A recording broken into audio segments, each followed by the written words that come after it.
The Russia investigation is always a raw nerve for the president.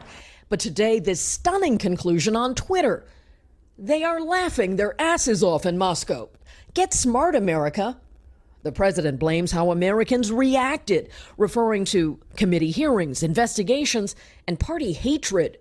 But he still refuses to call out the Russian interference itself and offers curious praise to the Kremlin, saying they have succeeded beyond their wildest dreams, qualifying if it was the goal of Russia to create discord.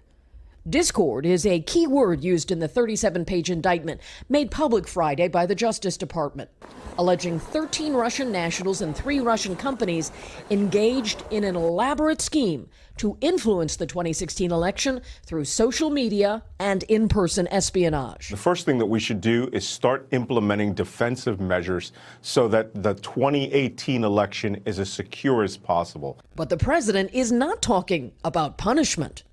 His critics say that is a dangerous lapse. I think this indictment is not only an indictment of the Russian figures involved, it's also an indictment of the inaction of this administration and the president. Absolutely. With someone like Putin, he's only going to stop when we stop him. Still defensive, the president altered his use of hoax, aimed not at the whole investigation, but just to label accusations about him, tweeting, "The Russian hoax was that the Trump campaign colluded with Russia.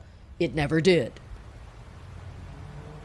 The president also criticized his own national security advisor for forgetting to say publicly that the election outcome was not changed when H.R. McMaster did say that the indictment provides incontrovertible evidence that Russians did interfere. Hey, NBC News fans, thanks for checking out our YouTube channel. Subscribe by clicking on that button down here and click on any of the videos over here to watch the latest interviews, show highlights, and digital exclusives.